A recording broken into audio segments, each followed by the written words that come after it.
उसके बाद अब हम सम पॉलिटिकल लीडर और सम सीनियर जर्नलिस्ट की स्पीचेस के ऊपर रिएक्शन देंगे। काजी ईसा प्लेट में इतना ही खाना डालें जितना खा सकें, वकील को इतनी मुकदमा लेने चाहिए जितने चला सकें।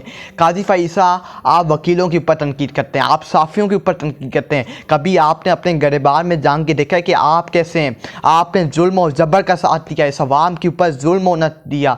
आपने एक पार्टी को गिराने के लिए, दीवार के साथ लगाने के लिए आपने लंदन प्लान का साथ दिया, इन चोरों, इन यजीदों का साथ दिया। आप एक कुर्सी पे बैठे हैं, इंसाफ की कुर्सी पे बैठे हैं, और आपने लोगों को इंसाफ नहीं दिया। लोगों ने आपसे उम्मीद लगा के बैठे थे, लेकिन लोगों को आपने इंसाफ नहीं दिया। कभी आपने अपने गरेबार में जाकर आप वकीलों के ऊपर तनकीद करते हैं, आप साफ़ियों के ऊपर तनकीद करते हैं, आप लोगों के ऊपर तनकीद करते हैं। कभी आप अपने ऊपर तनकीद करेंगे जो आपने जुल्म और जबर का साथ दिया, जो आपने इंसानी हकूक़ को छीनने की, आपने अदलिया को तबाह करने की कोशिश की, आपने अदलिया को तबाह और बर्बाद करने की कोशिश कर रहे हैं अपनी एक्सटेंशन के लिए, अपनी मुद्दत मुलाज़मत बढ़ाने के लिए, आप इस मुल्क के ऊपर कब्ज़ा करने के लिए, इन लोगों के साथ मिलने के लिए, अपनी कुर्सी बचाने के लिए आप जो इस मुल्क के साथ कर रहे हैं। कभी आपने अपने गरेबार में देखा है? आप अल्लाह का खौफ करें कि आप अल्लाह को क्या जवाब देंगे कि आप इंसाफ की कुर्सी में बैठ के इंसाफ नहीं कर पाए। आप अल्लाह को क्या जवाब देंगे जब अल्लाह पूछेंगे कि मैंने तुम्हें इंसाफ की कुर्सी पे बिठाया और तुमने इंसाफ लोगों को क्यों नहीं दिया, तुमने हक पे फैसले क्यों नहीं किए, तुमने हक का साथ क्यों नहीं दिया?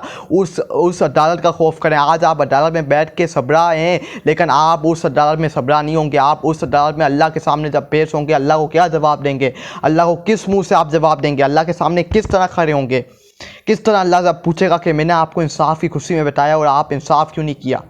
उसके बाद सलमान अकरम राजा, इस मुल्क में ना शराफत है, ना ही कानून है, ना इखलाकियात, ना ही इंसानियत है। सलमान अकरम राजा ने सही बात की है।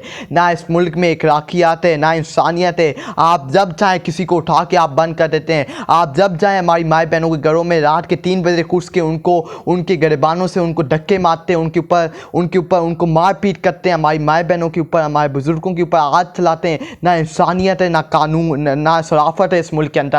और आपने कानून तोड़ा है, और आपने कानून के ऊपर हमला किया, कानून के ऊपर काले अपने हाथ डाले, अपने नापाक हाथ आपने हमारी माई बहनों के ऊपर डाले हैं। आपको अल्लाह को जवाब देना होगा, इस मुल्क को, इस कौम के 24 करोड़ आवाम को जवाब देना होगा, आने वाली नस्लों को जवाब होगा। जब आपसे सवाल पूछे जाएंगे आपको जवाब देने होंगे। इस अवाम को आपको ना भागने दिया जाएगा, आपको इस मुल्क को जवाब देने पाएंगे। आपको इस 24 करोड़ आवाम को जवाब देने पड़ेंगे जो आपने इस मुल्क के साथ किया है। इस मुल्क के अदारों को तबाह करने के पीछे आप लोगों का हाथ है। इस मुल्क के हर इंसान को, हर मुल्क को, गरीब आवाम का खून बहाने में आपने इस मुल्क को दीवार के साथ लगा दिया, इस मुल्क को तबाह और बर्बाद कर दिया। मिस्टर गौहर अली खान, आज भी हुकूमत की जानिब से मुकम्मल ड्राफ्ट नहीं दिया गया। जो मसूदा दिया गया है इसका पहला सफ़ा ही नहीं गायब है। ये देखें, ये मसूदा दे रहे हैं, ये आइनी तरमीम करने जा रहे हैं। उसका जो कॉपी इन्होंने दी है PTI को, जमात इस्लामी को, ZUIF को, मौलाना फजल रहमान को, उसका पहला पेज ही गायब है। ये चाहते हैं कि किसी तरह ये आइनी तरमीम पास हो। ये इनको भी नहीं पता कि आइनी तरमीम के अंदर क्या है। ये ऊपर से फैसला आया है, और ये जो बंद कमरों में जो मुल्क के फैसले करते हैं ये वो फैसले करते हैं, और ये आइनी तरमीम वो करवाना चाहते हैं। इस मुल्क के ऊपर कब्जा वो करना चाहते हैं, इंसानी हकूक़ के ऊपर हमला वो करवाना चाहते हैं। मेरी कौम को, मेरे और मेरी कौम को दीवार के साथ अपनी गुलामी करवाना चाहते हैं। लेकिन ये जो इनके मंसूबे हैं, इनको कामयाब नहीं होने देगी ये कौम। ये 24 करोड़ अवाम इनके मंसूबों को कामयाब, इनके काले हाथों को इस मुल्क के ऊपर ये कब्जा नहीं करने देंगे। ये क्या चाहते हैं? ये इनके बाप का मुल्क है, इनके बाप दादों ने ये मुल्क बनाया, जो ये जब चाहें ये मुल्क के ऊपर कब्जा करते हैं, जब ये चाहें किसी को नीचे गिराते हैं, उसको ऊपर बिठा देते हैं, चोरों को हुकूमत दे देते हैं, नालायकों को हुकूमत दे देते हैं। ये इनके बाप का मुल्क है। ये जब चाहें इस मुल्क के ऊपर कब्जा कर लें, जब चाहें ये इस मुल्क के ऊपर माशाअल्लाह कहते हैं। ये इनके बाप ने ये मुल्क बनाया है, ये इनके बाप दादों ने ये मुल्क बनाया है, जो ये जब चाहें ये अपनी मर्जी से ये मुल्क चलाते हैं। ये मुल्क हमारे बुज़ुर्गों ने दिन रात मेहनत करके बनाया है। ये तुम लोगों की अयासियों के लिए मुल्क नहीं बना, ये मुल्क इस 24 करोड़ अवाम के लिए बना है, हमारे लिए मुल्क बना है। ये तुम लोगों की अयासियों के लिए, मज़ों के लिए, लूटने के लिए, कब्ज़ा करने के लिए, लूटने के लिए, इस कौम को लूटने के लिए, गुलामी करवाने के लिए मुल्क नहीं बना।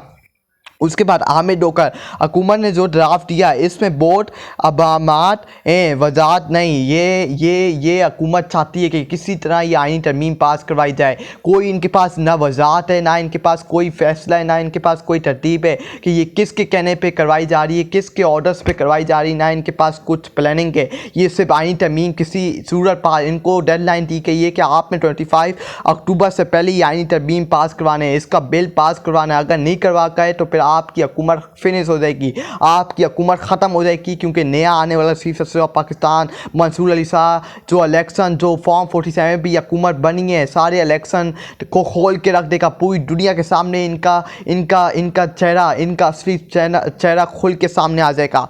मौलाना फजल रहमान हुकूमत ने काले टेले में जो मसूदा भेजा था वो आइन और जमहूरियत से मुतजासिम था। मौलाना फजल रहमान ने कहा है कि जो आइनी अदालत, जो आइनी तरमीम का जो मसूदा काले टेले में हमें भेजा किया था वो जमहूरियत का आमी नहीं था, वो जमहूरियत को तबाह उसके ऊपर हमला करने का आमी था, वो मुतजासिम था। बिलावल भुट्टो ज़रदारी पीटीआई तरमीम के लिए वक्त मांग रही है और धमकियां भी दे रही है, लिहाजा इनको एक मौके पर आना होगा। कौन सी धमकियां ये दी जा रही हैं कि हम अपने मुल्क के ऊपर इन चोरों को, इन यजीदों को कब्ज़ा नहीं होने देंगे। उनका ये मौक़िफ़ है, इमरान खान का ये मौक़िफ़ है कि इन चोरों, इन यजीदों को, इन शैतानों को इस मुल्क के ऊपर कब्ज़ा किसी आड़ में नहीं होने देना। तो ये करके आईनी तरमीम पास करवा के इस मुल्क के ऊपर कब्ज़ा करना चाहते हैं, इनके मनसूबों को कामयाब नहीं होने देना, ये धमकी दे रहे हैं। और ये धमकी आज 24 करोड़ अवाम आपको धमकी दे रही है कि हम आपको इस मुल्क के ऊपर कब्ज़ा नहीं करने देंगे, इस मुल्क के ऊपर हम आपको बैठ नहीं देंगे, हम अपने मुल्क को आपके हाथों में नहीं छोड़ेंगे। अब वक्त आ गया है कि इनकलाब का वक्त आ चुका है। हम अपना मुल्क आपके हाथों में कुर्बान नहीं होने देंगे। आप लोगों ने बहुत अयासियाँ कर ली हैं, 40 सालों से आप इस मुल्क के ऊपर कब्ज़ा करके बैठे हुए हैं, बोर्ड हो गया, इनफ इज़ इनफ। अब वक्त आ गया कि आपका हिसाब किताब हो।